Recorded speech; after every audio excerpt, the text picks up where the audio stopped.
Okay. Nur Azira, selamat pagi. Okay, so kita sambung hari ni dengan kita masih lagi berada pada dalam bab 2. Okay, di mana kita nak kukuhkan identiti kita sebagai seorang yang profesional dan kita nak supaya bila orang tanya kita tahu siapa itu kaunselor. Okay, apa yang berkaitan dengan profession kita. Okay, so saya dah terangkan sebelum ni kita ada satu falsafah yang membezakan kita daripada profession mental health yang lain, dan kita juga ada counselling services. Okay, perkhidmatan jenis perkhidmatan counselling yang kita tawarkan kepada masyarakat juga membezakan siapa kita sebagai seorang kaunselor, dan sekarang seterusnya kita nak pergi kepada persediaan yang kita perlu lalui bagi menjadi seorang kaunselor. Okay, so kiranya kalau kita tak melalui pengalaman persediaan ini, kita tidak boleh menjadi seorang kaunselor yang profesional. Okay, so ini juga membezakan identiti profesional kita daripada the rest of the other profession. Okay, so kita pergi kepada bab 2 yang hari tu yang saya tinggalkan pada hari Selasa tersebut. Okay, saya tekankan bahawa kaunseling ni datangnya daripada cabang education. Okay, walaupun mungkin nampak kita pada asasnya kaunseling bukan mengajar, okay, tapi kalau kita tengok kebanyakan yang teknik, okay, proses yang ada tu dia bersifat mendidik klien kita. Maksudnya memberikan ilmu baru ataupun mempunyai memberikan pemikiran atau juga kemahiran yang baru kepada klien dalam dia nak melalui hidup dia sehari-hari. Okay, so asasnya pelajaran kaunseling ini datangnya daripada akarnya adalah pendidikan dan juga kursus-kursus psikologi yang lain. Okay, so kita nak tengok dekat sini. Okay, hari Selasa hari tu, okay, saya rasa slide 27. Okay, kita pergi seterusnya kepada slide yang ke-28. Okay, slide yang ke-28 ni kita nak tengok okay, rata-rata okay, kalau di Amerika, okay, di mana bermulanya orang kata counselling ni di sana, okay, dan berlaku percambahan ataupun perkembangan yang baik pun di sana. Okay, so mereka setelah berkembangnya profession counselling ni, mereka menubuhkan satu badan, okay, yang kita panggil CACREP. Okay, CACREP ni adalah satu badan yang mana dia fungsi dia adalah untuk memastikan bahawa semua program ijazah lanjutan dan juga kedoktoran dalam counselling atau dalam counselling adalah mengikut standard-standard yang telah ditetapkan oleh profession counselling itu sendiri. Okey, kalau di Malaysia, kita ada lembaga kaunselor. Okey, tapi di US sana dipanggil CACREP. Okey, satu badan yang mengawal selia penyampaian ilmu kepada pelajar-pelajar kaunseling ini. Okey, tapi bezanya di Malaysia apabila you all habis sarjana muda kaunseling, you all dah boleh praktis dengan pergi kepada temuduga dulu, whole KBPA itu, kaunselor berdaftar dan perakuan amalan, dah boleh bagi khidmat kepada masyarakat. Tetapi di US sana, setahu saya, setakat yang saya cari kiranya cari pasal maklumat berkenaan penawaran program ijazah di US, mereka tidak menawarkan kepada ijazah sarjana muda. Okey, apa yang mereka ada adalah ijazah master dan juga kedoktoran. Okey, so counselling ni ditawarkan kepada mereka yang mengikuti program master dan juga kedoktoran. Jarang college ataupun universiti yang menawarkan counselling di peringkat ijazah sarjana muda. So that's why kalau kat sini kita tengok CACREP ni dia menetapkan standard kepada persediaan kaunselor yang bertahap ijazah lanjutan. Okey, bukan ijazah sarjana muda. So minimum dia ijazah lanjutan dan juga kedoktoran. Okey, so dekat sana juga kebanyakannya adalah comprehensive program yang mana mereka yang mengikuti master level dan juga kedoktoran perlu mengikuti kelas. Okey, kalau di negara-negara lain, okey, contohnya di Australia, di UK, okey, ada juga program yang menawarkan kalau kita nak sambung master dan juga PhD itu, ianya berbentuk research, ia berbentuk kajian. So tidak perlu mengikuti kelas. Okey, so itu perbezaannya pengajian kaunseling, okey, di seluruh dunia. Okey, tapi untungnya di Malaysia lepas sarjana muda kita boleh terus praktis dalam usia yang muda. Okey, so ini adalah kita tengok macam mana kaunseling ditawarkan di seluruh dunia. Okey, so dalam program persediaan kaunselor ni, okey, standard ni memerlukan sekurang-kurangnya 2 tahun. Alamak, saya buat 3 tahun. Tidak. Yang ni adalah merujuk kepada di US, okey, mereka tertakluk kepada pengajian master. Okay, mereka ingat macam saya kata tadi, diorang tak ada sarjana muda. So, terus kepada master. So, pengajian master ni mereka perlu ikuti 48 hingga 60 jam kredit. Okay, semester dalam program ijazah lanjutan bagi persediaan menjadi kaunselor. Okay, dan dalam pengajian tersebut, sepanjang pembelajaran mereka 2 tahun, mungkin lebih kurang 2 tahun, apa yang mereka perlu ikuti adalah subjek-subjek berikut yang wajib dimasukkan dalam kurikulum untuk menjadi seorang kaunselor. Okey, so perlu belajar pertumbuhan dan perkembangan manusia, asas-asas sosial dan budaya, bantuan dalam memulihkan perhubungan, kerja kumpulan, kerja kelompok. Okey, kerja kelompok, perkembangan kerjaya dan gaya hidup, appraisal, penilaian program dan kajian, orientasi profesional.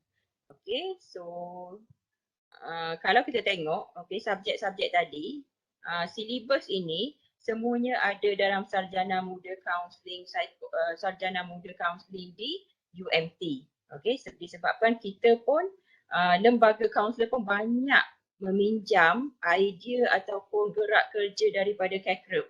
Okay, so that's why kita pun banyak sebenarnya kaunselor-kaunselor yang lahir daripada program-program counselling dan psikologi di US yang mana governed by CACREP ni. So that's why banyak kita tengok mereka import pengetahuan, okay, cara pentadbiran daripada CACREP ni ke dalam lembaga kaunselor. Okay, so kalau kita tengok dekat sini, okay, kita kebanyakannya memang ambil lah subjek-subjek ini dan ini merupakan subjek wajib, okay, kepada seorang kaunselor yang muda, okay, so, kaunselor yang sedang menyiapkan diri untuk menjadi seorang kaunselor yang lebih kompeten. Okay, so kita pergi kepada program, okay, program-program di Malaysia.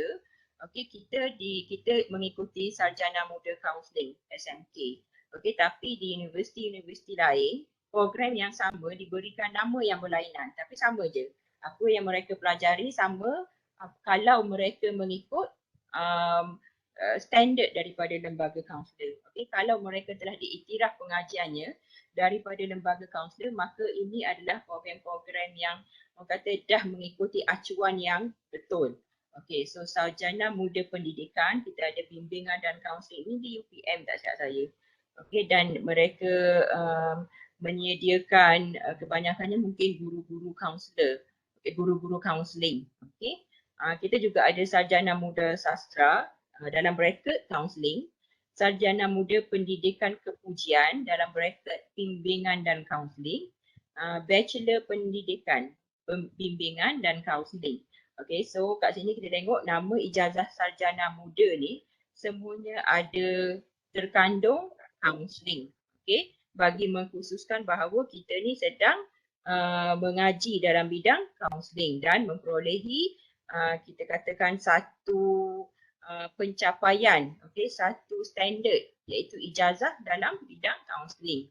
Okay, manakala untuk nama sarjana, master, okay, sarjana si memang tak dengar suara ke? Dengar ke? Saya dengar kan? Dengar tak saya mengajar? Saya popek-popek, Zua dengar, okay tu.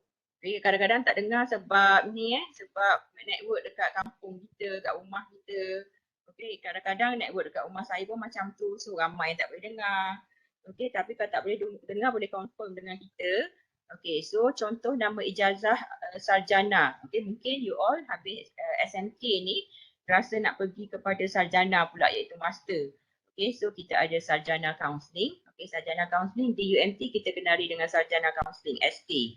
Okey, di universiti-universiti lain ada sarjana pendidikan, bimbingan dan kaunseling dalam bracket. Okey, sarjana sains, bimbingan dan kaunseling. Okey, sarjana sastera dalam bracket kaunseling. Sarjana sains dalam bracket kaunseling. Kita ada master pendidikan dalam bracket bimbingan dan kaunseling. Kita ada juga master sains, bimbingan dan kaunseling in bracket. Kita ada sarjana psikologi kaunseling. Okey, saya nak tanya, apa beza apabila mereka menggunakan sains dan juga apabila mereka menggunakan sastera atau pendidikan? Okay, ada siapa-siapa tahu apa perbezaan penggunaan perkataan-perkataan seperti sains dan juga sastra ni? Okay, kenapa sains? Saya tak tahu, doktor. Okey, Rabi'atul Asia. Okey. Okey, nanti Rabi'atul Asia Siti Zulaikha kalau nak sambung master, okey, kena tahu. Okey, di mana kalau sains ni, okey, fokus dia adalah untuk membuat kajian. Okey, mungkin kelas yang perlu dihadiri hanya mungkin 1-2 kelas sahaja. Dan kebanyakan kelas-kelas ini pun berfokuskan macam mana nak buat kajian dalam bidang kaunseling yang baik. Okay, contohnya you all belajar research method, you all belajar statistik, you all belajar tentang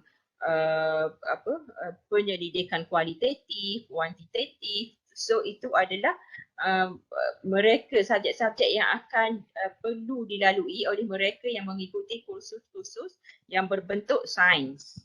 Okay, that's why sains, sebab dalam kajian kita banyak apply scientific method.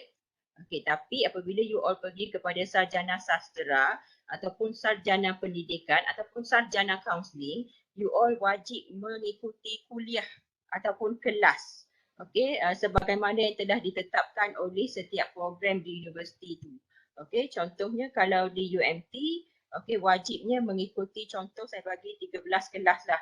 Okey, 13 silibus. Okey, termasuklah kepelbagaian budaya, kelompok. So itu semua wajib kita habiskan, okay, sebelum pergi kepada praktikum ataupun internship. Macam mana you all lalui semasa zaman sekarang, okay, iaitu sarjana muda counselling. So itu bezanya sains dan juga sastra ataupun pendidikan.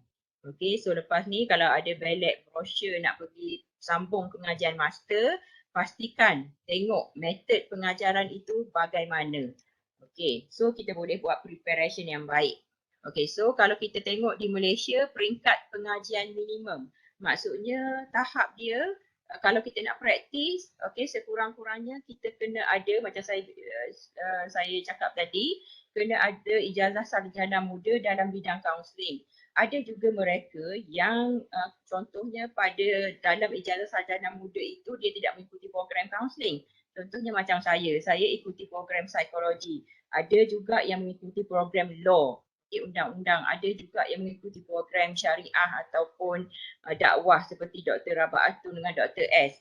Okey, tapi apa yang membolehkan kami praktis adalah kami perlu lalui pengajian sarjana, iaitu master dalam bidang kaunseling bagi membolehkan kita apply untuk sijil, untuk lesen, okey. So minimumnya begitu. Okey, kalau mungkin ada nanti kawan-kawan tanya, kawan-kawan daripada bidang lain, contohnya komputer. Saya nak jadi kaunselor pula lah, macam mana So bagi tahu laluannya, mereka perlu mengikuti pengajian master. Okey, so lepas master boleh interview untuk KBPA. Okey, so kita tengok bilangan jam kredit. Asasnya sarjana muda 81. You all berapa? You all punya jam kredit berapa? Ambil sarjana muda kaunseling ni, you all punya jam kredit berapa sekarang? Ingat tak? Tengok tak buku skema pengajian? Okay, berapa kalau nak grad, kalau tak cukup bilangan ini tak boleh graduate. Ingat, tahu, kena tahu. Kan nanti cek transkrip nak grad, hujungnya alamak tak cukup credit hours. Okey, kalau ikutkan garisan pengajian kaunseling ini sendiri perlu at least minimum 81 jam. Okey, tapi pada transkrip you all kena hadiri kelas, kena join untuk 138 hingga 141 credit hours. Okey, disebabkan apa? Ada kursus-kursus teras universiti, you all ada juga kursus-kursus elektif daripada cross faculty. So disebabkan itu top up banyaknya, okey, mengikuti kursus yang wajib ditetapkan oleh universiti sendiri iaitu UMT, dan juga kita nak juga follow kepada skema pengajian di mana kita kena import masuk, kita kena top up kemahiran kita dengan pengetahuan selain daripada bidang counselling, contohnya English writing. Okay, you all pergi kepada co-curriculum. So itu semua merangkumi 138 sehingga 141 credit hours yang perlu you all penuhi sebelum graduate, termasuklah praktikum dan juga internship. Okay, so untuk sarjana muda sahaja, sarjana muda kaunseling sahaja, okay, subjek-subjek yang berkenaan iaitu subjek-subjek kaunseling dan psikologi 81 jam minimum. Okay, boleh pergi kepada lebih, okay, kalau mengikut program-program yang ditawarkan di setiap universiti masing-masing. Okay, so dalam 81 itu merangkumi kursus teras, okay, latihan amali atau praktikum, dan juga ada internship dan elektif.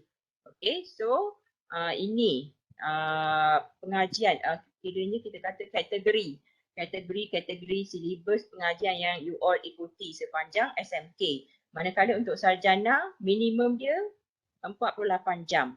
Okay, kredit kursus-kursus dalam bidang kaunseling. Okay, perbezaan dia sebab kita tengok sarjana ni masa yang pendek, lebih pendek. Okay, dan mereka ni pun telah kiranya mengikuti kursus-kursus ijazah sarjana muda. Okay, walaupun bukan daripada bidang kaunseling. Okay, yang ni you all masih lagi muda, first experience, okay, kiranya mengikuti pengajian ijazah ni, so 81 jam kredit dalam masa 4 tahun. Okay, beza dia double, lebih kurang double juga di situ. Okay, so kalau tengok kursus pengajian tahap sarjana muda, okay, wajib ada komponen ni. Okay, let's say in the future korang jadi consultant ke, ataupun mungkin penilai program ke. So untuk satu-satu college ataupun universiti untuk kiranya kita run ijazah sarjana muda ni, you all wajib ada subjek-subjek ini. Pertumbuhan dan perkembangan manusia 12 jam kredit. Okay, banyaknya kita belajar dalam psikologi. Psikologi perkembangan, personality individu, social psychology, sebanyak. Okay, manakala perhubungan menolong, dalam perlu ada 15 jam kredit. Okay, proses individu, semua tu makmal. Okay, so 15 jam kredit. Kepelbagaian sosial dan budaya 6 kredit, 2 subjek. Okay, perlu hit kepada komponen ini. Kerja kelompok at least kena ada 6 kredit. Perkembangan kerjaya juga kena ada 6 kredit. Dan juga you all akan jadi seorang yang pakar untuk menilai juga dalam bentuk penilaian ataupun assessment ataupun appraisal. So you all belajar pengujian dan pengukuran psikologi 6 kredit. Okay, so kita tengok sambungan dia, penyelidikan dan penilaian program 12 kredit, isu-isu profesional dalam kaunseling dan psikologi 3 kredit, ada latihan amali. Kita ada perbezaan praktikum kita ada, internship pun kita ada. Kebanyakan subjek lain ataupun mungkin kursus-kursus lain ataupun profession lain, praktikum tu internship lah. Okay, tapi kita ada pemisah dia. Okay, macam saya dulu di masa buat master tu praktikum is praktikum, internship pun is internship. Sama dengan apa yang kita pakai di sini. Okay, praktikum tu saya praktis di klinik universiti. Okay, tapi internship ni kita kena set diri kita dekat organisasi yang luar daripada universiti itu sendiri. Okay, so internship 6 kredit, okay, praktikum 3, kursus-kursus elektif yang berkaitan dengan bidang kaunseling atau projek penyelidikan adalah 6 kredit. So totalnya kalau kita kira daripada slide yang sebelumnya adalah 81 kredit. Okey, tapi untuk sarjana pula, okey, sama saja cuma kredit tersebut dikurangkan. Okey, komponen masih juga sama, ada pertumbuhan dan perkembangan manusia, perhubungan menolong, ada kepelbagaian sosial dan budaya, ada kerja kelompok, ada perkembangan kerjaya, ada pengujian dan pengukuran psikologi. Okey, seterusnya ada penyelidikan dan penilaian program, isu profesional dalam kaunseling dan psikologi, ada latihan amali atau praktikum dan juga internship. Kalau tengok praktikum dan internship ni sama dengan ijazah sarjana muda, tak beza sebab ini penting. Kita perlukan latihan kemahiran ataupun praktikal. Dan kita juga ada kursus-kursus elektif yang berkaitan dengan bidang kaunseling atau projek penyelidikan, 48. Okay, so biasanya jumlah 48. Okay, biasanya ada student tanya, okay, you all of course mungkin tahun ketiga tak terfikir nak sambung study lagi, master. Okay, then ada yang tanya, doktor, macam mana saya nak pilih bidang, macam mana saya nak pilih universiti ke, program apa ke, bila saya nak buat dalam bidang counselling juga dalam Malaysia ni, peringkat master. Okay, pada saya go untuk specialisation. Okey, kalau dah belajar tentang generic counselling di ijazah sarjana muda counselling, mungkin boleh fokuskan kepakaran waktu kita berada di peringkat master. Boleh pergi kepada keluarga, boleh pergi kepada klinikal, okey, boleh pergi kepada sekolah. So fokus kepada apa yang kita minat. Okey, so itu biasanya nasihat saya kepada pelajar yang nak mempersiapkan diri untuk sambung master. Okey, so kita ada seterusnya. Okey, siapa yang menyelia kita? Okey, kalau orang tanya, sebagai seorang kaunselor, kita ni berada bawah payung apa yang paling kuat memantau pergerakan kita, yang paling berkuasa memantau pergerakan kita. Okey, kita ada lembaga kaunselor. Firdaus Nazri tanya, market mana yang paling diperlukan dalam bidang kaunseling sekarang ni? Banyak. Firdaus Nazri ni saya sedot kan. Okay, sebenarnya sekarang especially during pandemic kita punya bidang macam makin laku lah. Especially juga saya rasa as you moving forward, bila you all nak graduate itu sendiri lagi makin laku. Okay, disebabkan sekarang kita sedang pergi kepada ke arah sosial. Okay, yang mana manusia ni okay dia dah boleh, rakyat Malaysia ni dia dah boleh mungkin meningkatkan perkembangan daripada segi medical, daripada segi kejuruteraan. Okey, tapi sekarang kita dah pergi kepada elemen-elemen fizikal, sekarang kita nak tumpukan kepada elemen sosial, internal, rohani. Okey, so that's why sekarang kalau kita tengokkan graduate employability program counselling sarjana muda di UMT. Okey, guarantee dia 86% last year, 86% daripada graduan last year dapat kerja. Okay, maksudnya itu adalah jumlah yang tinggi sebab kalau kita pergi kepada engineering, okay, pergi kepada mungkin kursus-kursus seperti architecture, okay, dia orang sangat affected especially during pandemic. Mungkin GE, Graduate Employability, keboleh pasaran graduan ni pergi kepada 50%, okay, tapi you all perlu bangga, counselling masih lagi maintain 86%. Okay, so 86% daripada your seniors dapat kerja yang baik. Okay, so menjawab soalan Firdaus Nazri, kalau bidang, okay, kalau saya sukakan satu bidang yang khusus, okay, yang memang bawa kepada saya kepakaran dalam bidang tersebut. Contoh, okay, sekarang ramai penagih dadah. Okay, so untuk lelaki mungkin saya akan sarankan pergi ke situ. Okay, tapi it's all depend on your macam minat, kecenderungan. Kalau tak minat handle penagih dadah, jangan pergi sana. Okay, pergi ke bahagian-bahagian community. Okay, seperti JKM. Okay, kita ramai orang-orang, okay, orang-orang yang mungkin ada masalah sosial. Okay, sebab masalah sosial tak akan berhenti. Kita of course akan kemajuan ni akan sentiasa naik, tapi masalah sosial ni dia juga seiring naik. Okey, tapi bila kemajuan ni naik, keperluan untuk bidang-bidang seperti yang saintifik yang saya nyatakan sebelum ni mungkin berkurangan. Tapi apabila masalah sosial naik, keperluan untuk bidang sosial lagi naik, especially bidang kaunseling dan psikologi. Okey, so dadah itu memang tak pernah surut. Okey, yang sekarang makin kita nampak makin dapat perhatian adalah bidang klinikal. Okay, clinical pun bidang dia macam lebih lama kita perlu ikuti program-program dia dan you kena base dekat hospital. Okay, dan bila clinical ni kita akan bermain dengan DSM, okay, yang buku manual untuk diagnose penyakit-penyakit mental itu. Okay, kita juga perlu tahu sedikit tentang ubat yang kita tawarkan. Okay, kalau kita tengok clinical counselor ni pun banyak juga pergi kepada kaunselor penyalahgunaan bahan. Okay, yang mana deal dengan dadah okay, dia pun tahu, okay, mungkin ada medication tertentu yang akan membantu mereka ini. Okay, so banyak, okay, menjawab soalan Dok tu banyak. Okay, mungkin you boleh perhatikan trend semasa. Okay, sekarang pula saya tengok organisasi swasta, okay, dia mula ambil kiranya apa yang kita amalan government, even government pun organisasi biasa seperti Petra, maknanya setiap organisasi ni dia akan ada at least satu ataupun dua orang kaunselor bagi memastikan mereka dapat handle staff masing-masing dengan baik. Maksudnya kalau ada isu, okay, tak merujuk kepada orang luar tapi merujuk kepada kaunselor yang ada dalam organisasi tersebut. Okay, sama juga dengan polis. Okay, polis sekarang even dia punya ketua unit integrity pun buat subjek kaunseling ni dalam UMT, okay, sarjana, master.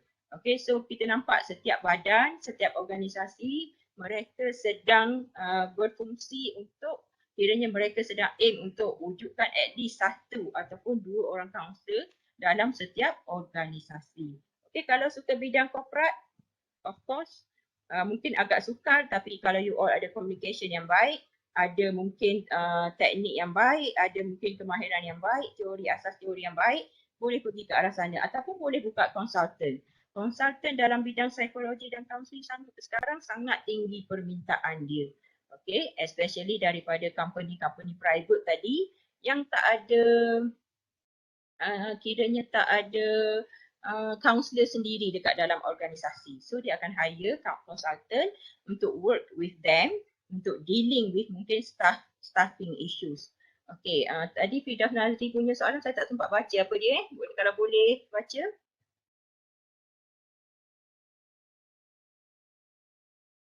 Saya tak sempat baca chat tu. Kalau boleh Dot baca balik. Soalan kedua.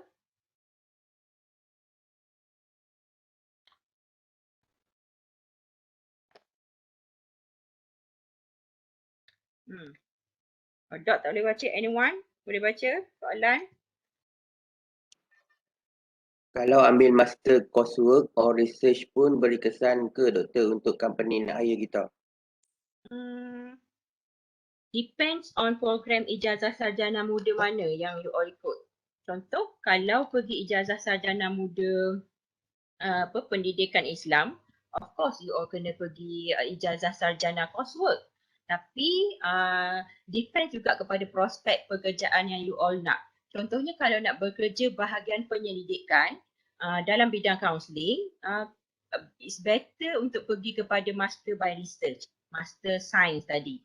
Okay, tapi kalau nak mengamalkan kaunseling, maknanya fokus kerja yang utama adalah amalan kaunseling itu sendiri, pergi kepada bidang coursework. Sebab coursework masih ada lagi kita nak perlu pergi praktikum, masih lagi kita perlu pergi internship. Okay, dan mungkin juga praktikum dan juga internship ni kita boleh pilih terus organisasi yang mana kita nak mungkin ada tendensi untuk ke arah situ. Okay, contoh kalau nak pergi JKM, maksudnya you all nak berkhidmat kepada community counselling. Okay, kalau pergi mungkin AADK nak pergi kepada penyalahgunaan bahan. Kalau pergi pejabat agama nak pergi kepada counselling ataupun marriage counselling. Okay, so itu depends. Okay, depends ke mana prospek ada tuju korang.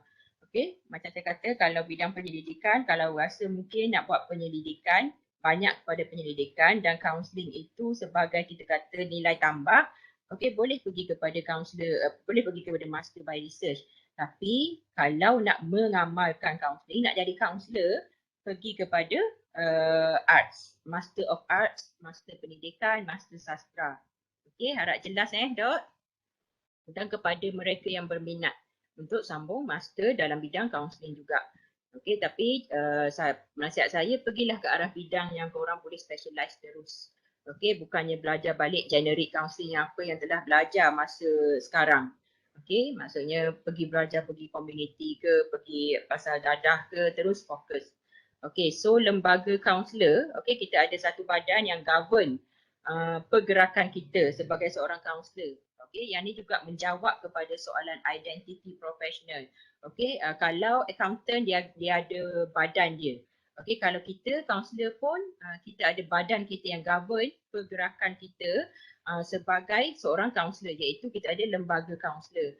Okey, so kalau kita tengok lembaga kaunselor ni pun bermula daripada Akta 580 yang ditubuhkan oleh masyarakat kita, oleh government. Okey, daripada situ lahir lembaga kaunselor, di mana lembaga kaunselor ni adalah badan yang mengawal sedia perkhidmatan kaunseling. Okey, so dia banyak, kalau kita tengok kita banyak rujukan. Okey, kalau ada apa benda yang mungkin tak berapa nak jelas daripada subjek pengajaran ke, ataupun daripada amalan kaunseling itu sendiri ke, ataupun mungkin dalam isu-isu etika, kita akan directly tanya kita punya yang govern kita ni, iaitu lembaga kaunselor. Okay, kalau you all pergi nanti lepas habis grad, okay, iaitu lepas habis internship, nak pergi konvo kan, nak datang konvo, okay, biasanya UMT akan sediakan satu peluang buka booth untuk you all datang interview sebagai nak jadi kaunselor berdaftar. Okay, saya recommend you all ikuti that peluang. Okay, ambil that peluang, maksudnya nanti insyaAllah you all konvo dah boleh konvo secara fizikal, maksudnya ada walk, ada ceremony, insyaAllah boleh. Dah nanti kan mungkin dalam 2 tahun lagi. So sebelum tu akan ada temu duga. Okay, mungkin dalam 3-4 hari temu duga daripada pihak lembaga kaunselor. Dan biasanya one of the panels kita, Prof. Rohani memang ada dekat situ. Saya akan memang sarankan mana-mana student UMT, you all go untuk that interview. Okay, bukannya cari yang KL ke, cari yang jauh ke, tapi pergi yang dekat situ, yang mana kita ada seorang lecturer kita. Okay, contohnya Prof. Rohani, okay, mungkin kita boleh memudah cara untuk kita dapatkan lesen tersebut. Okay, so you all pun ada beramai-ramai, akan biasanya temu duga tersebut juga dijalankan secara grup, iaitu tak adalah masuk seorang-seorang. Okay, masuk secara berkumpulan yang you all kenal. Boleh pilih masuk dengan kawan. Okay, so dekat sini ambil peluang tersebut. Selain daripada datang konvo, of course untuk daftar kaunselor berdaftar ni dengan perakuan amalan kita perlukan mungkin dalam RM300. Okay, so sediakan duit itu juga. Kaunselor berdaftar seumur hidup. Once you dapat pada hari tersebut, dia akan long lasting lah sampai kita mati. Okay, tapi perakuan amalan ini perlu di-renew, diperbaharui setiap 2 tahun. Tak silap saya 200. Setiap kali renew 2 tahun. Okay, kalau expire, sebenarnya kita tak boleh nak melaksanakan ataupun memberikan khidmat kaunseling kepada masyarakat. Okay, dan kita pun tak boleh nak menyelia pelajar internship kaunseling. Okay, so pentingnya kita perbaharui perakuan amalan setiap 2 tahun. Okay, selain daripada lembaga kaunselor, kita ada juga NGO. Okay, badan bukan kerajaan, badan berkanuni dalam perkhidmatan kaunseling, iaitu kita kenali dengan nama Perkama. Perkama student pun boleh join. Okay, so semua orang layak untuk menjadi ahli Perkama. Okay, kalau mungkin rasa okay, future nanti sibuk dengan kerja kan, okay, daripada sekarang dah boleh join Perkama. Okay, kita rujukan kaunselor. Okay, kalau ada masalah, kalau ada isu, kalau ada dilema, biasanya kita akan pergi kepada piawaian dan kelayakan latihan kaunselor daripada Lembaga Kaunselor Malaysia. Okay, kita juga ada Kod Etika Kaunselor, Lembaga Kaunselor Malaysia. Kita ada Akta Kaunselor 1968, Akta 580 ni. Okay, yang mana yang menggaris panduan tentang penubuhan-penubuhan seperti Lembaga Kaunselor Malaysia. Okay, so akta ni pun kita boleh rujuk. Okay, dan juga kita ada peraturan-peraturan kaunselor, kelakuan dan tata tertib pendaftaran dan perakuan amalan. Okey, masih lagi kebanyakannya dikawal sendi oleh Lembaga Kaunselor Malaysia. Okey, so kalau tak silap saya kod etika ni pun ada buku dia. Okey, kita boleh beli, tak mahal pun buku kod etika kaunselor ni. Nanti bila you all nak practice, practicum ataupun internship boleh beli. Okey, buku kod etika kaunselor Lembaga Kaunselor ni. So kalau ada masalah etika, isu etika, ada isu legal, okey, boleh rujuk kepada buku tersebut. Okay, so kalau di US, okay, program persediaan kaunselor di US sama juga, okay, menyediakan program-program pendidikan persediaan sebagai kaunselor, CACREP tadi, okay, mengikuti program ijazah lanjutan. Okay, so selain daripada tu, okay, sebab mereka ada ijazah lanjutan, mereka tak ada sarjana muda, tapi gantinya, okay, mungkin mereka boleh mengikuti, mengikuti program-program pendidikan persediaan sebagai kaunselor. Okey. Sama, yang ni program persediaan kaunselor di US, saya dah bincangkan pada peringkat yang lebih awal sebelum ni, yang mana kalau di Malaysia asasnya bidang psikologi dan juga education, sama juga di US. Okey. Kiranya profession counselling di US juga mempunyai asas dalam bidang psikologi. Okey, terutama serta sekali dalam psikologi counselling dan pertumbuhan dan perkembangan manusia. Okey, kita tengok apa lagi. Yang ni, okey, CACREP. Okey, CACREP banyak. Apa tu gelak tu? Okey, so kalau kita tengok program persediaan kaunselor US, okey, sama peranan dia CACREP ini dengan yang kita ada tadi, okey, Lembaga Kaunselor Malaysia, okey, yang mana dia mengawal tengok standard tu tepat ke tak untuk menghasilkan student ijazah lanjutan dan kedoktoran. Okey, cumanya mereka pergi kepada subjek master dan juga kedoktoran. Okey, so penetapan silibus itu juga datang daripada CACREP. Okey, last kali, okey, untuk pengajian ataupun penyediaan kaunselor ni, okey, kita tahu ia adalah satu badan yang profesional. Okey, dan untuk tentukan sama ada satu-satu badan itu profesional ataupun tidak, okey, kita ada 6 kriteria. Okey, biasanya badan profesional akan ada these 6 criteria. Okey, yang pertama, mereka dapat menjelaskan peranan mereka dengan menjelaskan skop amalan pelaksanaan dengan jelas. Okey, yang ni yang sebabnya kita belajar bab 2 ni. Maksudnya you all dah jelas lah apa peranan you all, apa tugasan, apa limitasi dia, apa parameter dia dalam pelaksanaan khidmat kaunseling ni. Okey, kita pergi balik tadi. Okey, apa yang bezakan kita dengan mental health professionals yang lain? So, dengan menjawab kepada beberapa mungkin respon dengan beberapa points. Okay, program persediaan, kita juga ada counselling services, jenis-jenis khidmat counselling yang ditawarkan, kita juga ada falsafah, ada ground, okay, yang membezakan kita dengan profession lain. Okay, yang ni adalah disebabkan oleh kriteria yang pertama untuk mendapatkan professionalism itu sendiri, kita sendiri jelas, okay, dengan peranan kita.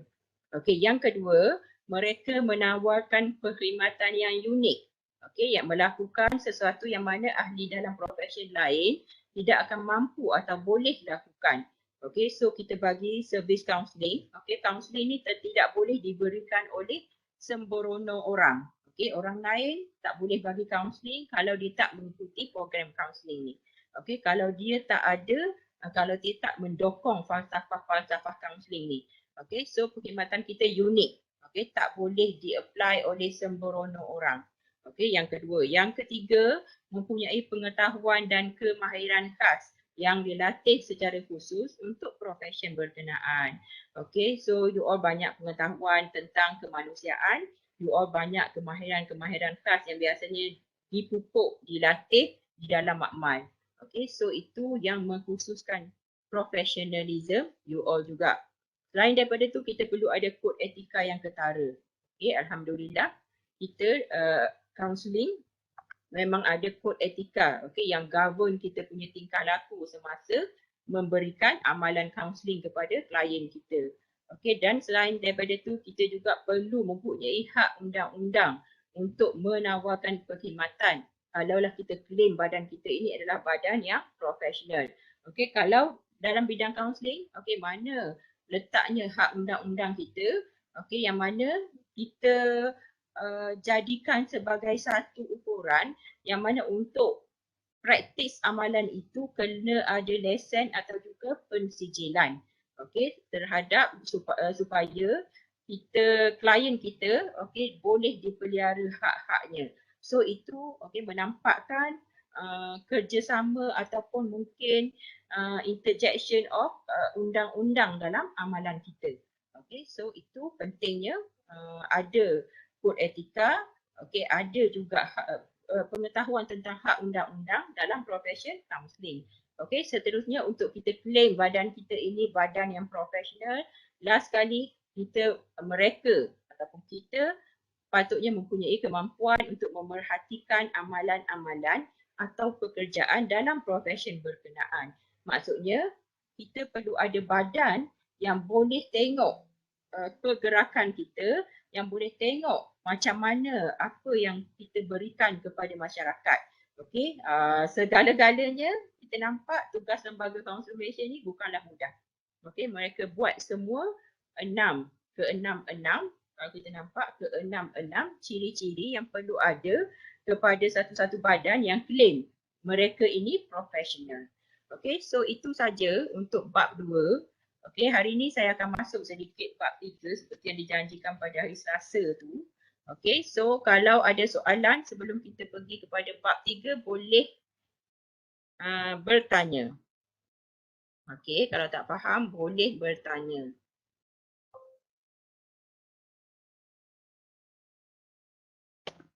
Okey, ada soalan? Faham? Okay, basically bab 2 ni kalau orang tanya kaunselor ni macam mana? Apa beza kaunselor dengan social worker?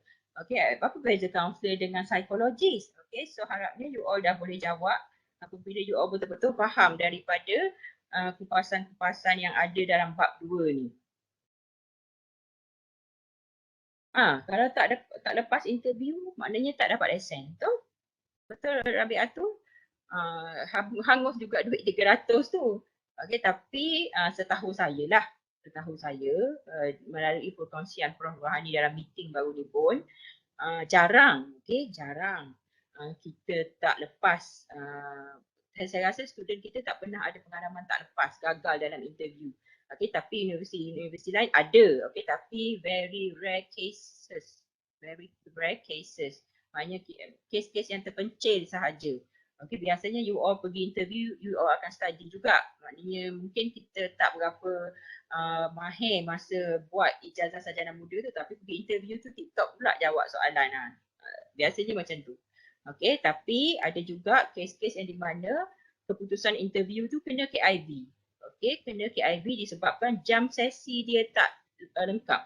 Okay, bila diperiksa dokumen-dokumen, jam sesi tak lengkap, jam organisasi tak lengkap dan juga mungkin ada masalah di tempat praktikum ataupun internship, mereka diminta untuk sambung praktikum dan juga internship sebelum boleh datang melayakkan kepada diri dengan temuduga tersebut. Okey, tapi boleh datang balik lah. Maksudnya duit itu ada lagi di situ. Soalan apa yang selalu ditanyakan interview untuk dapatkan lesen?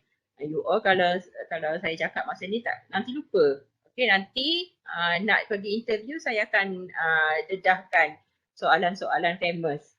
Okey, tapi macam saya kongsi masa awal hari tu, yang 6 prinsip moral, biasanya soalan wajib yang ditanya oleh panel kita.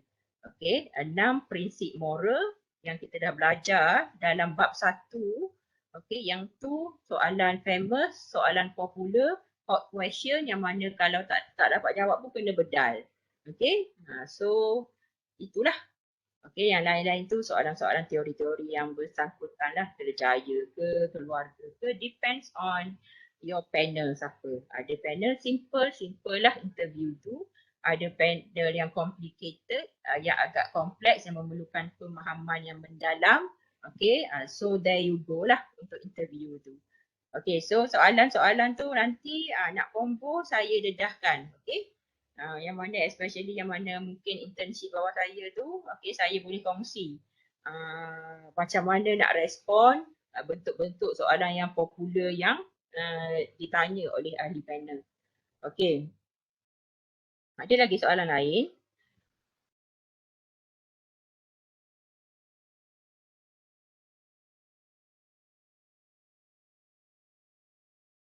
Okey, doktor maknanya 2 kali belajar lah. Ya, kalau kita pergi sarjana master tu pun kalau kita belajar bidang benda yang sama, maksudnya kita akan belajar benda yang sama, cuma metod pengajaran master ni dia banyak discussion.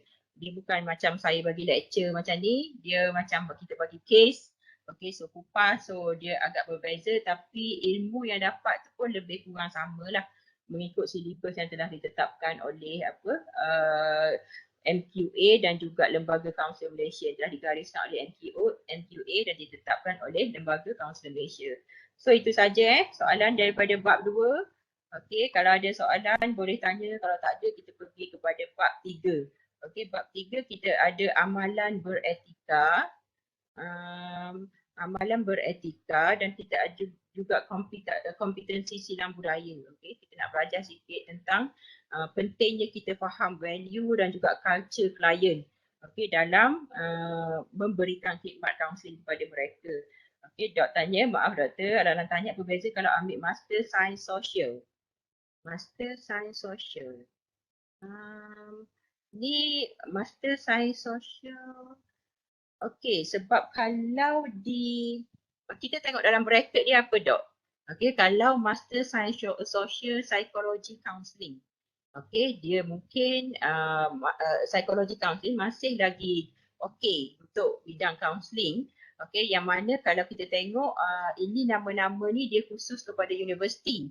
Okey, kadang-kadang bendanya sama, okey, tapi mungkin nama yang digunakan tu berlainan.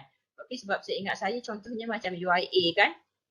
Dia gunakan untuk undergrad itu kalau bidang saya ijazah sains kemanusiaan.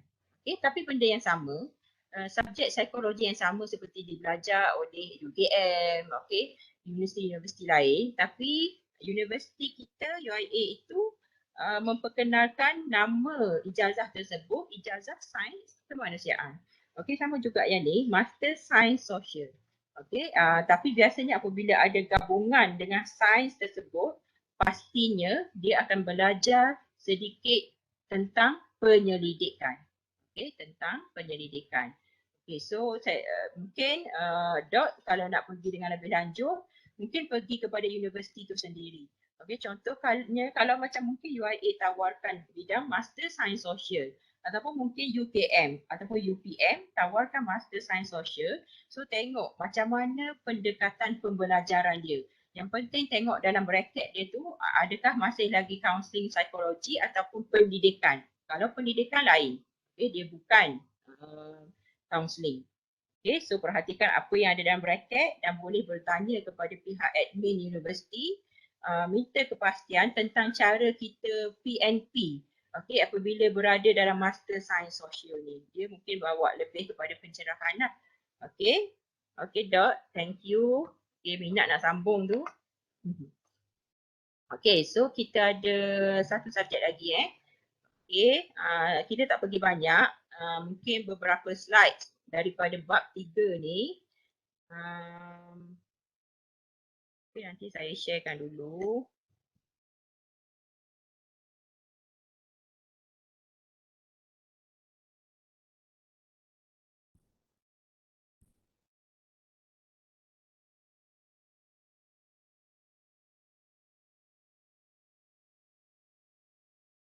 Okay.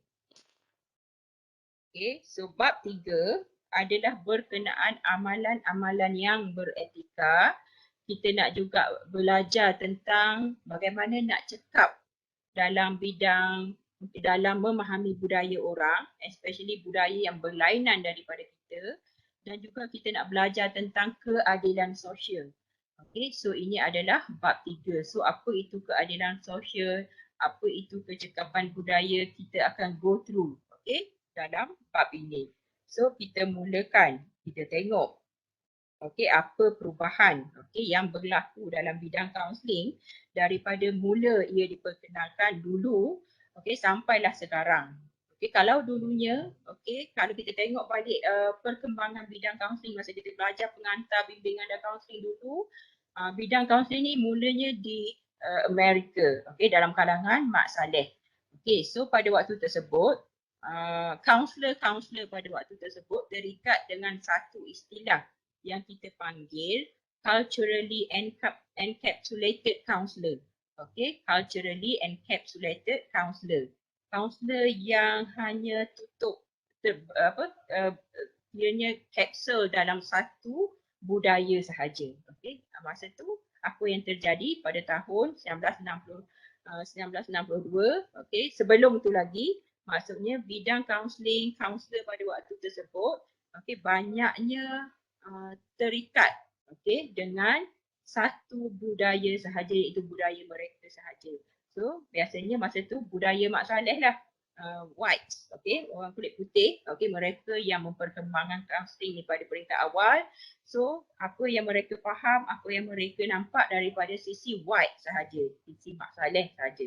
Okay, so itu adalah apa yang jadi yang telah dikatakan di highlight, okay, telah dikemukakan, telah diutarakan oleh Rand tahun 1962. Okay, apa itu culturally encapsulated counselor? Okay, yang mana okay, kaunselor-kaunselor ini secara detailnya, okay, secara khususnya, okay, mereka pandang realiti ataupun mungkin isu itu berasaskan satu set andaian budaya sahaja. Okey, dan gagal menilai pandangan lain. Kalau datang yang pelik sikit, mereka dah dia katakan salah nilai. Disebabkan mereka hanya nampak daripada penilaian nilai mereka yang mencipta ataupun mengembangkan kaunseling itu sendiri. Okey, iaitu budaya white pada waktu tersebut. Okey, Mak Saleh. Boleh tak ada lagi? Okey, kita pergi kepada yang kedua. Okey, kriteria dia, ciri-ciri kaunselor yang duduk dalam culturally encapsulated ini, okey, dahlah dia tak faham. Okey, dia tak faham culture orang lain. Yang dia faham culture dia sendiri saja. Tapi dia juga pada masa yang sama dia rasa dia je yang betul. Okey, pandangan mereka, pandangan culture mereka sahaja yang sah. Okey, dan mereka mengabaikan bukti yang mencabar atau tidak selaras dengan andaiannya. Okay, so whites ni agak supreme dulu. Okay, dia agak powerful dulu. So dia hanya rasa dia je yang betul. Okay, budaya lain yang datang yang mungkin ada kemukakan bukti, kemukakan pemikiran yang mencabar budaya asal mereka, mereka abaikan. Okay, mereka deny, mereka nafikan. Okay, so itu adalah ciri-ciri pada peringkat awal kaunselor yang terikat dengan satu budaya ni. Okey, tapi pada tahun 1962, okey, kemuncaknya Rand mencadangkan okey dalam pada memberi perkhidmatan kaunseling ni, keutamaannya kaunselor dia perlu belajar tentang budaya daripada sisi klien dia. Baru dia boleh bergelar sebagai seorang kaunselor yang kompeten. Okay, so starting from 1962. Okay, sebelum tu budaya-budaya yang terikat dengan satu budaya, kaunselor yang terikat dengan satu budaya ni wujud. Okay, dengan kata secara berleluasa. Tapi Rand setelah dicadangkan pada tahun 1962 supaya wujudnya kesedaran budaya, okay, starting that slowly. Okay, kita ada pemahaman tentang pelbagai budaya dalam bidang kaunseling ni. Okey, dan kita tengok pada abad ke-21, okey, kita mementingkan okey kesaksamaan, equality dalam masyarakat. Okey, so kalau kita tengok kalau kita sebut pasal budaya ni tidak semestinya warna kulit. Okey, tidak semestinya oh dia India, dia Cina, dia Melayu, dia Kadazan, dia Bajau. Bukan itu saja, tapi dia boleh juga pergi kepada berat badan, okay, saiz, ketidakupayaan. Okay, contohnya kalau even dalam berat badan, okay, kalau even di Malaysia, di Western sekarang, so kalau kita tengok masyarakat kita dah pergi kepada kesaksamaan di mana Malaysia ini bukan terdiri daripada orang kurus saja. Ada je yang berumur, yang badan sederhana, yang besar. So setiap kategori ni telah ada model. Kalau ikut model peragaan telah mereka mewakili apa kategori yang ada ini. Especially kalau di US, memang mereka akan ada model yang curvy, mereka ada model yang bersaiz baju 14, mereka ada juga model yang biasanya yang cantik, yang kurus. So itu semua sekarang untuk membuktikan bahawa masyarakat strive berusaha ke arah kesaksamaan, dan juga equality. Dan bukan saja dalam bentuk orang kata baju, sekarang kita pergi juga kepada bidang counselling, di mana counselling ini adalah layak dan berhak untuk diberikan kepada pelbagai lapisan masyarakat. Tak kira dia ada duit ke, dia tak ada duit ke untuk counselling. So perlu ada kesamarataan dalam menikmati perkhidmatan counselling pada abad ini. So bila ada perubahan ini, perubahan daripada pemahaman tentang perlunya kesaksamaan dalam pemberian perkhidmatan dalam masyarakat, so counselling ini juga kita nampak ada masuk unsur-unsur multicultural, disebabkan oleh pemahaman tadi. So kita pergi dulu kepada keadilan sosial. Apa itu keadilan sosial? Social justice. Kita belajar tentang social justice. Apa itu keadilan sosial? Keadilan sosial ni adalah komitmen. Komitmen untuk meningkatkan peluang dan kesaksamaan dengan tujuan memperkasa dan penyertaan penuh daripada semua ahli masyarakat. Especially, terutamanya kita nak bagi perhatian khusus kepada mereka yang terpinggir dan terasing secara jelas. Berdasarkan kaum, etnik, jantina, umur, keupayaan, orientasi jantina, SES. SES ni social economic status dan pelbagai lagi. So kalau kita nampak counselling bukan saja ditawarkan di syarikat-syarikat private ataupun di institut-institut private, counselling juga diberikan secara percuma kepada semua mungkin masyarakat yang terpinggir daripada segi keuangan. Diamalkan di hospital ataupun jabatan kebajikan masyarakat yang mana khidmatnya adalah percuma. Ada juga kaunseling untuk golongan-golongan yang mungkin kita nampak eksklusif.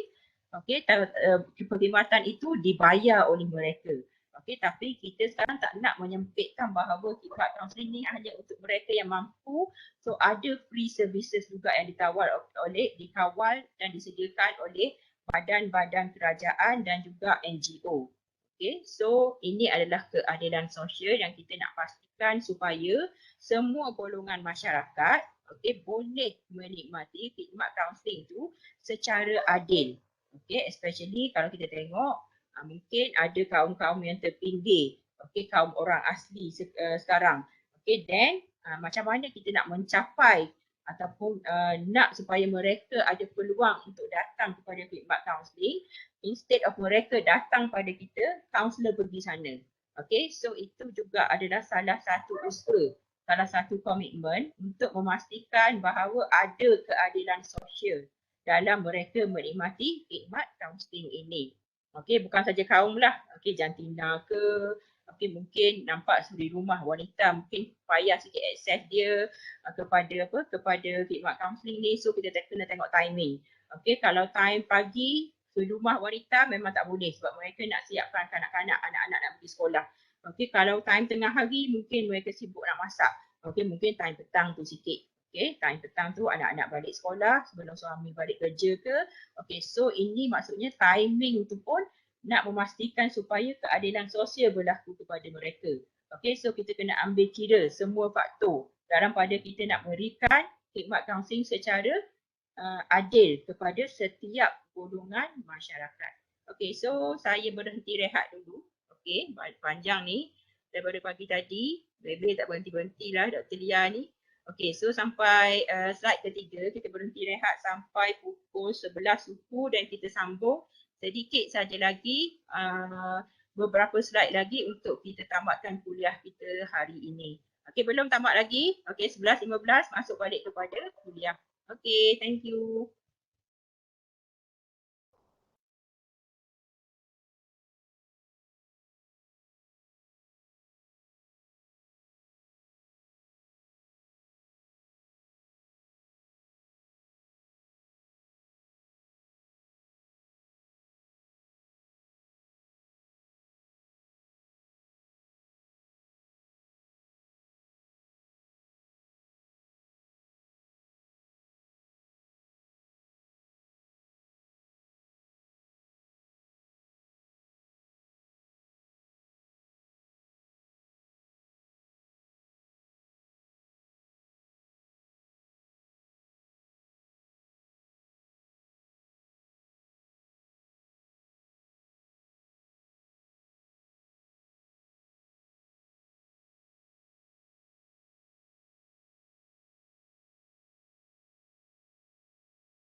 Okey, Assalamualaikum. Okey, kita boleh sambung untuk seterusnya. Okay, saya share jap slide.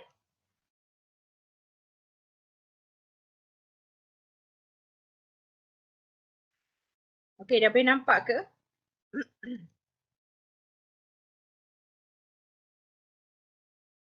Okey, terima kasih Zulaikha. Okey, kita pergi kepada slide yang keempat.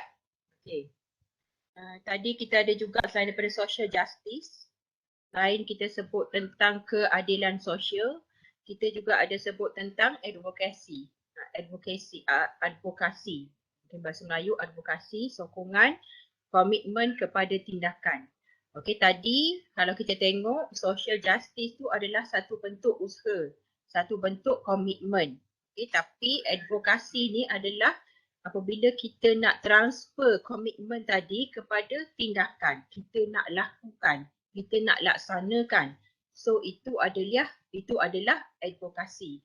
So kaunselor sebagai penyokong boleh campur tangan dalam meningkat kehidupan kliennya dan juga dalam konteks sosial yang memberi kesan kepada penghidupan kliennya.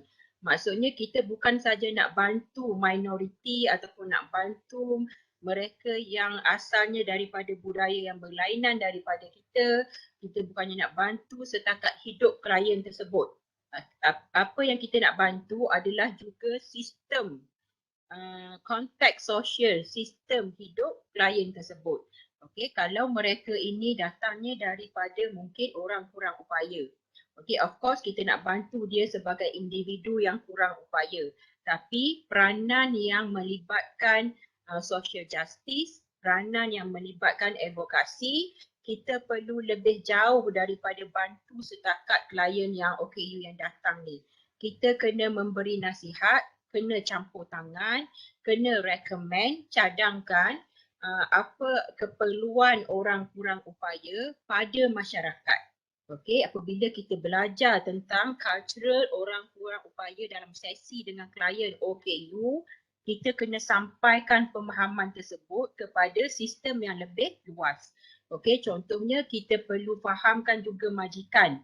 Okey, macam mana orang kurang upaya ni dia nak ada juga keinginan untuk bekerja, tetapi majikan perlu berusaha menangani persekitaran yang tidak kondusif kepada orang kurang upaya. Okey, maksudnya majikan perlu sediakan mungkin toilet yang khas untuk orang kurang upaya, kena sediakan mungkin elevator ataupun laluan orang kurang upaya. Okey, kena juga sediakan tulisan-tulisan braille pada lift, okey, pada juga mesin kopi ke ataupun alat-alatan lain yang penting seperti mesin cetak untuk kegunaan orang kurang upaya.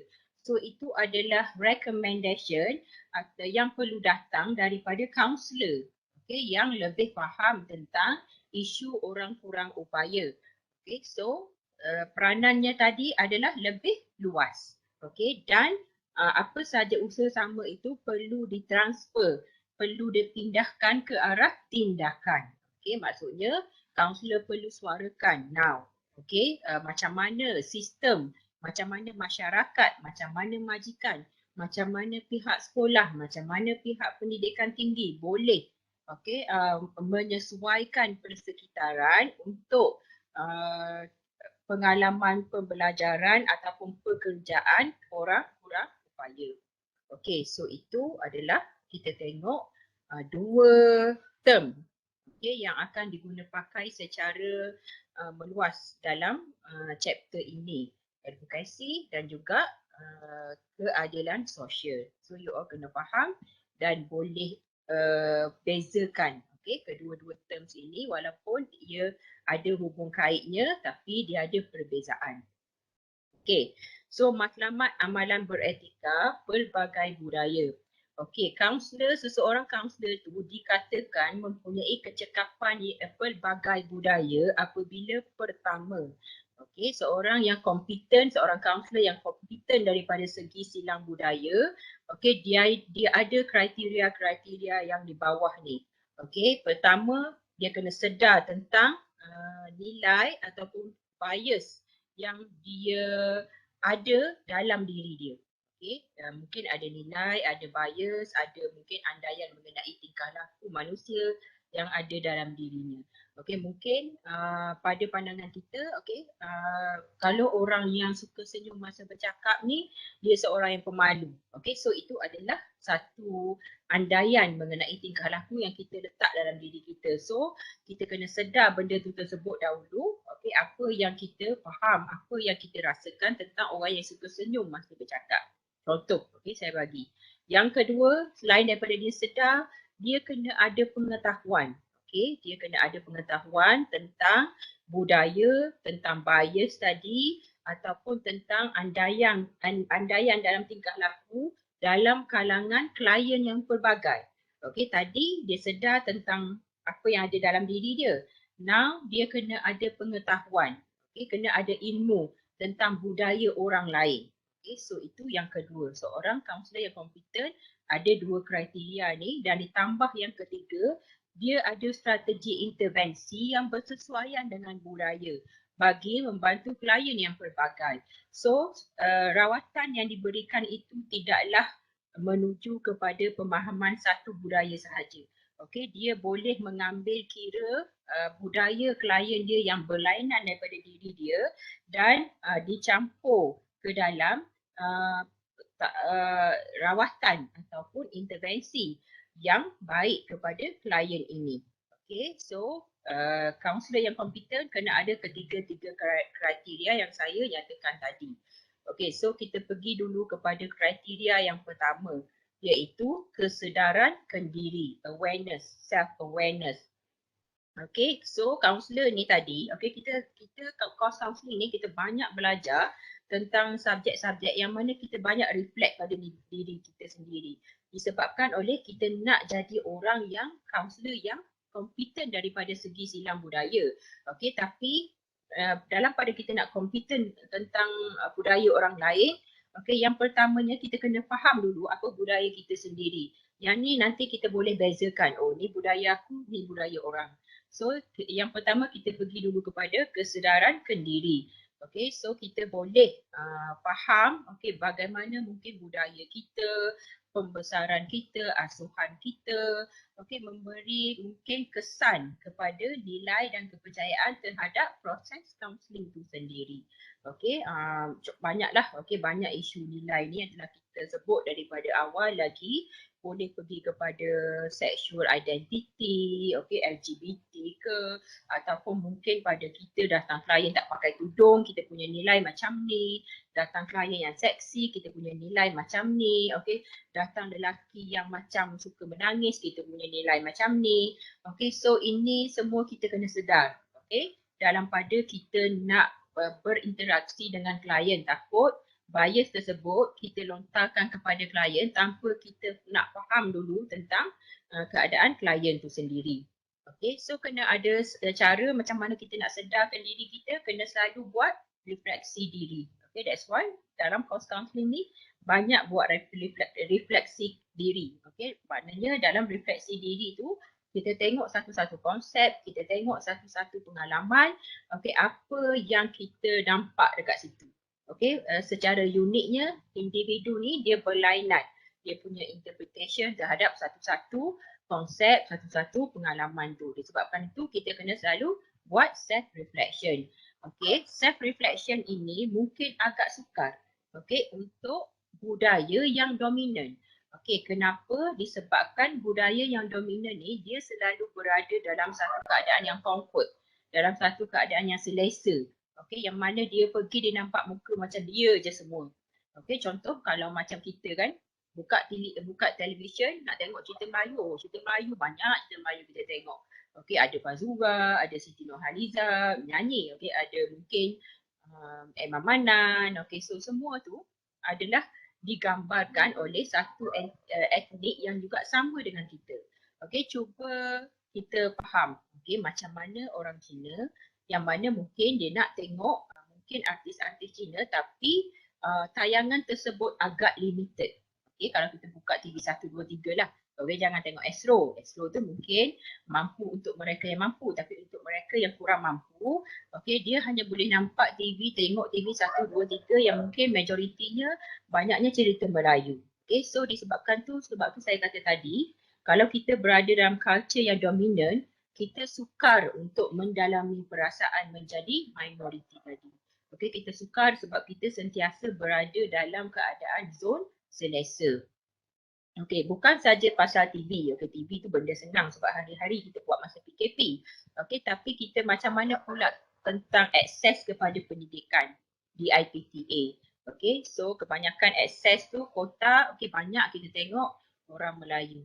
Okey, so mungkin untuk sesetengah masyarakat lain, kaum lain tu, macam mana struggle dia nak masuk ke IPTA tu tidak sama seperti struggle seorang yang berasal daripada culture yang dominan.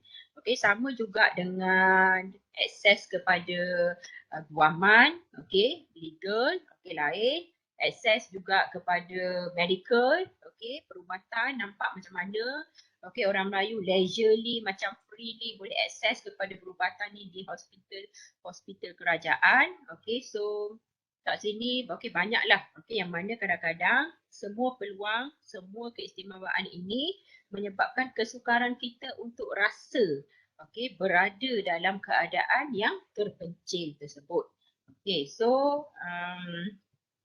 itulah maksudnya kita mungkin banyak lagi kena belajar tentang culture orang lain, especially apabila kita berada dalam keadaan yang dominan. Okay, contohnya dekat sini dibawakan macam mana apabila kita jadi kaunselor kelompok, kita kendalikan kelompok yang ada mungkin dalam tu majoriti pelajar Melayu dan hanya 2 orang pelajar Cina. Okey, dan sekiranya apabila mereka kelompok tu diminta untuk berkongsikan tentang macam mana mereka nak habiskan mungkin masa cuti ke ataupun mungkin sesetengah mungkin pengalaman kehidupannya, macam mana seorang kaunselor ketua kelompok boleh faham pengalaman yang diutarakan oleh kaum Cina tadi. So itu juga satu struggle yang mana kita perlu menerima pengalaman ini sebagai satu unik individual punya proses, tapi pada masa yang sama akan ada campur tangan ataupun pengaruh daripada budaya masyarakat yang berbeza bangsa ke keluarga ke dalam Malaysia ni. Okey, contoh kalau kita mungkin orang Melayu suka pergi kepada lepak dengan kawan-kawan ke, suka tengok cerita Korea ke. Okey, so apa saja. Okey, so macam mana pula orang Cina melihat pengalaman orang Melayu dalam menghabiskan masa lapang dia. Okey, orang Cina mungkin suka tolong ibu dekat kedai, suka belajar tentang ilmu matematik. Okey, so macam mana pula orang Melayu faham ataupun belajar tentang pengalaman tersebut. Okey, so ini perbezaan yang perlu kita fahami dan bukannya kita lihat daripada lensa seorang yang bias. Okey, so itu kesedaran kendiri. Okey, yang selalu kita perlu buat, apa beza diri kita dengan orang lain. Okey, sebab culture ni bukannya saja wujud warna kulit, darah ke ataupun rupa bentuk, tapi boleh juga jadi daripada culture keluarga. Okey, maksudnya keluarga kita dengan keluarga jiran dah berbeza mungkin. Okey, dan itu adalah juga dikenali sebagai budaya. Okey, so kita pergi kepada pengetahuan. Okey, selain daripada self awareness, seorang kaunselor yang kompeten dari segi silang budaya, dia perlu ada pengetahuan tentang kliennya ataupun tentang budaya yang berlainan daripada dirinya. Okey, so selalunya mereka ini, kaunselor ini perlu ada usaha untuk tingkatkan kefahaman tersebut. Okey, yang kita tahu, yang kita faham budaya ni terlalu banyak dan mustahil. Okey, mustahil untuk seorang kaunselor belajar tentang pelbagai budaya dengan hebatnya. Okey, tapi yang penting adalah effort untuk faham keterbukaan kita untuk faham tentang budaya orang lain. Okey, yang kita perlu faham juga, okey, setiap klien ni dia datang dengan perbezaan, keunikan budaya yang boleh kita lihat daripada segi corak pemikiran dia, okey, nilai dia, cara berkomunikasi dan tingkah laku yang berbeza. Okey, so kita tidak boleh melabel. Okey, contohnya cara berkomunikasi yang contohnya ada klien kita, klien Chinese. Okey, dia tak terbuka mengenai perasaan dia. Okey, kita tak boleh kata klien ini klien yang tidak bersedia dengan sesi.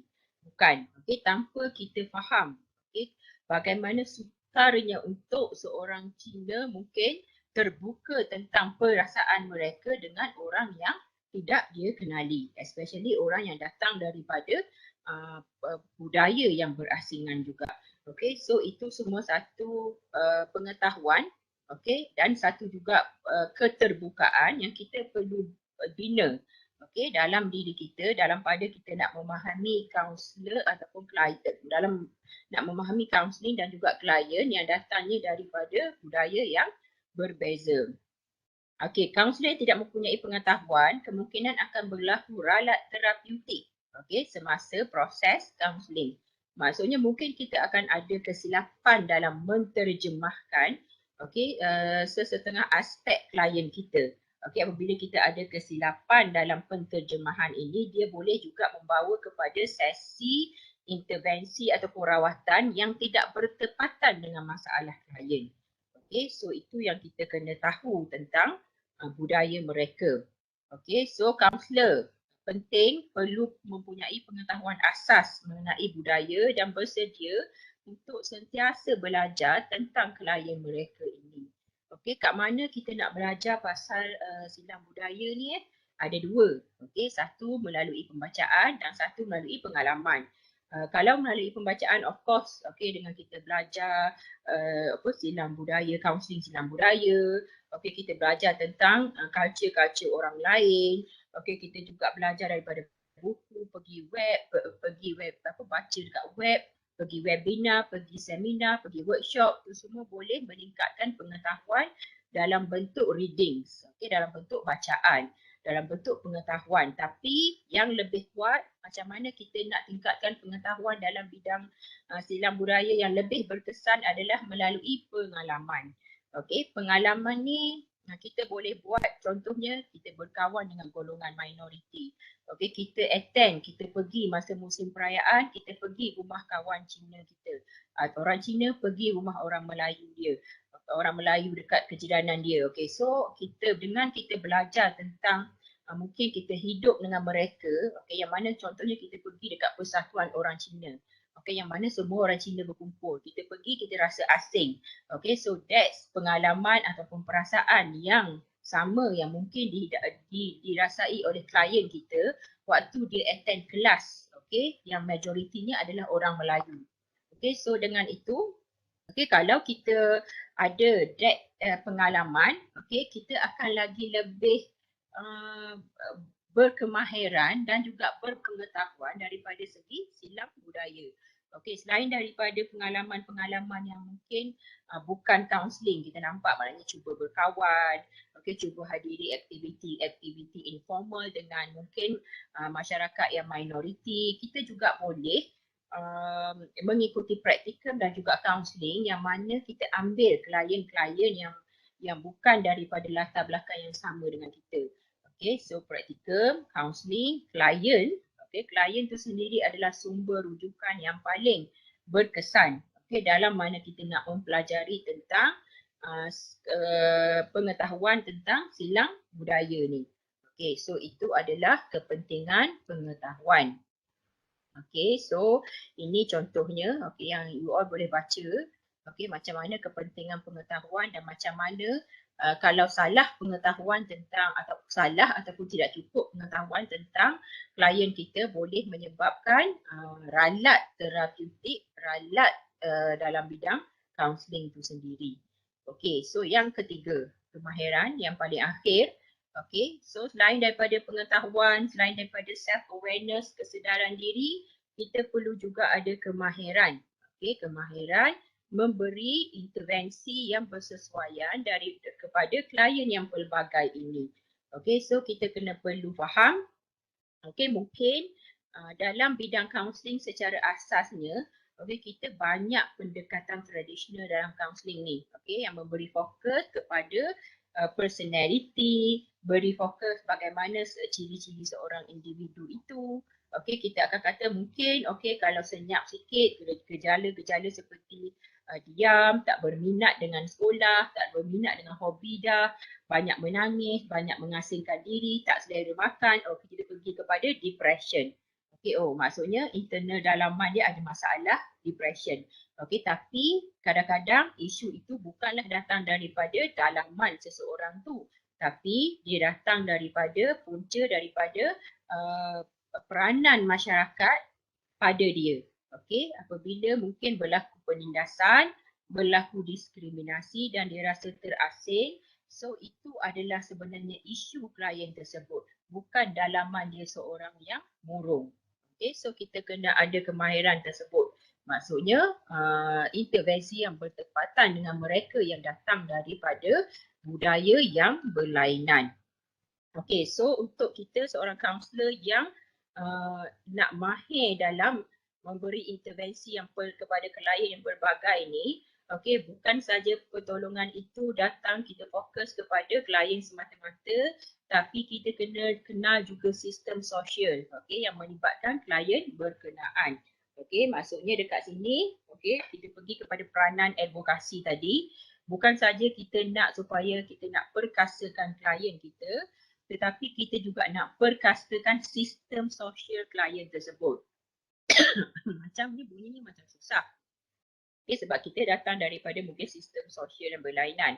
Tapi itu adalah keperluan intervensi yang kita perlu buat pada klien yang datangnya daripada pelbagai budaya. Okey. Okey, contoh. Okey, contoh yang saya boleh beri kat sini, kemahiran ni. Okey, contohnya kadang-kadang kita nampak ada seorang mungkin ibu tunggal. Okey, daripada contoh ni, saya ambil dia ibu tunggal. Okey, dia ada 2 orang anak. Lepas tu dia datang dekat kita, dia kata dia tak boleh tidur, dia selalu resah, dia macam tak ada tenaga, tak bermaya, tak ada selera makan. Okey, kalau kita seorang yang tidak berkemahiran daripada segi berkemahiran daripada segi intervensi untuk klien yang pelbagai, kita gagal. Kita gagal nak ambil bahawa Della ni merupakan seorang ibu tunggal. Okey, ibu tunggal, dia punya mungkin main problem dia, bukanlah diri dia seorang yang murung, diri yang seorang selalu berada dalam kebimbangan, tapi disebabkan oleh status ibu tunggal tu sendiri, yang mana dia sendiri kena bertanggungjawab nak memberikan belanja kepada anak, nak berikan makan pada anak. So dia kena cari ruang-ruang pekerjaan. Okay, so mungkin kalau kita seorang kaunselor yang berjaya melihat Della ni, belakang dia ada ibu tunggal, sebagai status dia yang paling besar. Yang tu mungkin ibu tunggal itulah yang menyebabkan dia ada masalah. So sebagai seorang kaunselor, apabila kita ni tahu nak bagi intervensi yang baik kepada ibu tunggal, kita bukan saja bagi kaunseling art terapi ke apa kepada ibu tunggal, tapi kepada Della ni, tapi kita menghubungkan Della dengan mungkin ada resources dalam masyarakat kita. Contohnya kita ada Persatuan Ibu Tunggal Della.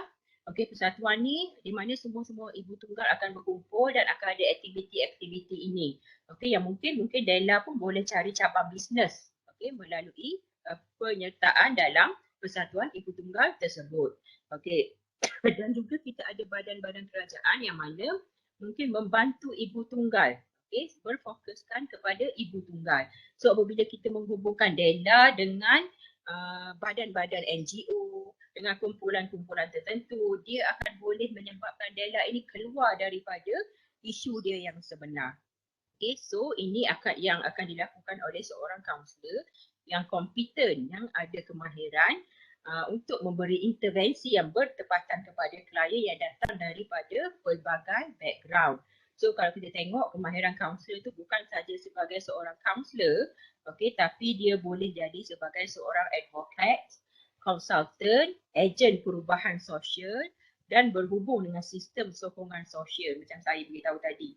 Okey, maksudnya kita ada network dengan sistem perubahan sosial dalam masyarakat dan ini boleh membaik pulih ataupun mengurangkan kebimbangan klien kita yang datang daripada mungkin golongan minoriti.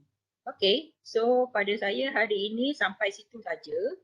Okey, so nanti hari minggu depan kita hanya ada kelas pada hari Selasa. Hari Khamis kita ada Deepavali, okey, public holiday. So kita beri ruang kepada sambutan Deepavali. Okey, so hari minggu depan, hari Selasa kita pergi kepada slides yang ke-14. Okey, sebelum saya tamatkan kuliah pada hari ini, ada soalan nak tanya? Okey, oh Yen sambut ni sambut Deepavali. Okey, Deepavali Banakem Yen. Okey, so ada lagi soalan? Doktor, Ya? semalam kan ada ahli grup ni lah yang PM saya tanya pasal assignment, tapi saya pun tak pasti nak jawab macam mana, saya tanya kat doktor lah. Aha. Soalan dia macam ni, macam mana kita nak kupas kes tu dalam jurnal? Mungkin contohlah dia dapat perhubungan menolong, macam mana dia nak kaitkan dengan kes dalam jurnal tu? Okey, yang pastinya dia kena faham dulu apa itu perhubungan menolong. Apa itu isu perhubungan menolong. Okey, yang ni boleh mungkin dia boleh pada saya browse dulu cari dekat dalam Google pun banyak. Kalau dalam notes, okey mungkin saya boleh kongsikanlah notes. Ada ke tak perhubungan menolong? Mungkin agak meluas lah. Rasanya tak ada dalam silibus kita. Okey, tapi dalam kod etika ada. Okey, mungkin kumpulan yang ada kena dapat perhubungan menolong ni dia pergi kepada kod etika tu dulu. Okey, perhalusi apa yang dimaksudkan dengan etika kod perhubungan menolong. Okay, then perhubungan menolong tu mungkin luas. Okey, mungkin banyak sentuh pasal isu. Lah. Apa? Okey, then apa yang dia boleh buat?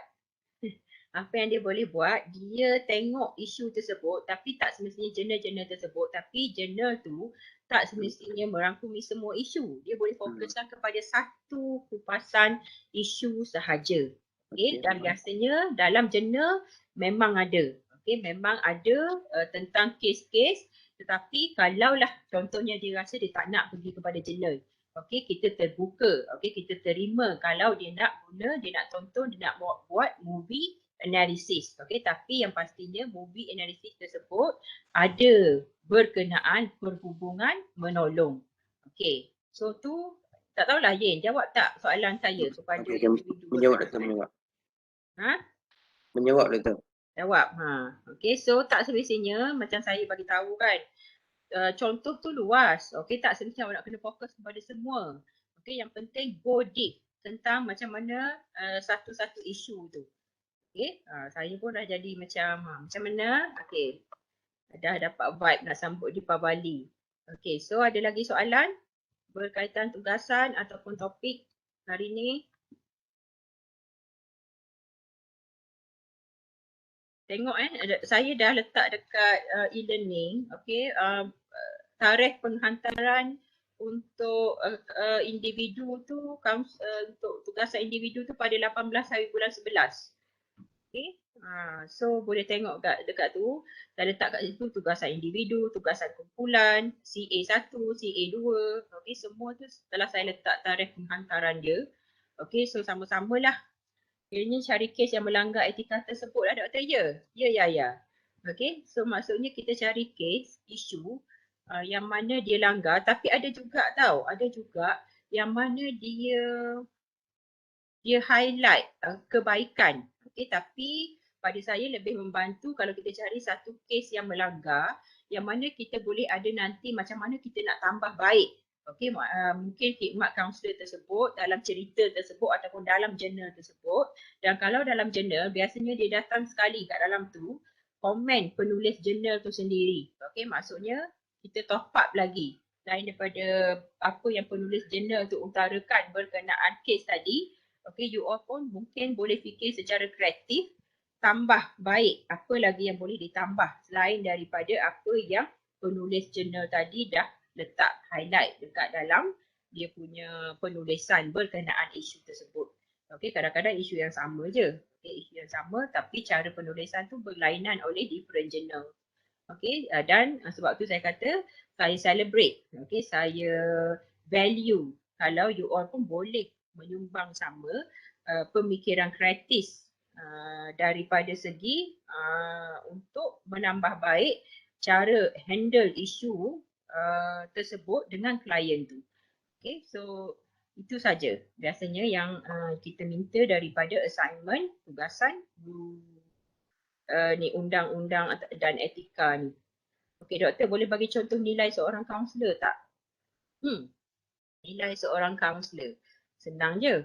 Banyak sangat. Okey, contohnya kaunselor tak suka orang yang merokok. Kaunselor tak suka, kaunselor sendiri tak merokok. Dan juga ahli keluarga kaunselor tak merokok. Sebab merokok itu haram dalam agama Islam.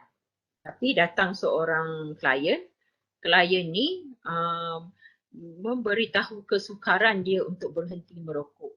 Dan kita paksa juga dia merokok tanpa kita ambil kira potensi untuk dia kiranya potensi diri untuk betul-betul sembuh, untuk betul-betul buang tabiat merokok ni. Okay, so itu peranan kita nampak nilai. Okay, nilai kita yang mempengaruhi intervensi kita dengan klien. Okay, so banyak dah yang Ifah.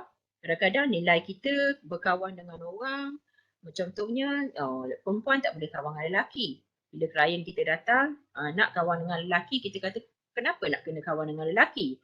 So itu pun juga satu nilai yang mempengaruhi intervensi. Okey, contoh juga dulu bab 1.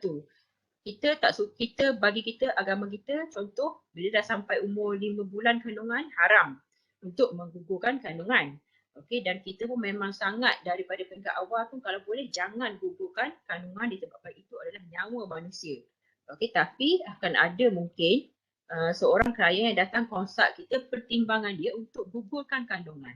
So macam mana pandangan haram kita untuk gugurkan kandungan tadi tu akan memberi efek kepada pertimbangan tersebut. Okey, so itu adalah antara nilai-nilai yang tu sikit je. Tapi memang kita sebenarnya govern by nilai-nilai. Okey, tu. Tu je soalan. Okey. Dayang Ifah harapnya jelas. Ada lagi soalan? Sebelum kita tamatkan kuliah. 11.50. Okey, 1, 2, 3, 4, 5, 6, 7. Okey, tak ada soalan. Kita jumpa lagi pada minggu depan. Hari Selasa pukul 8 pagi. Assalamualaikum. Ya, sama-sama. Doktor. Sama. Terima kasih doktor. Sama. Have a Terima kasih, great doktor. weekend.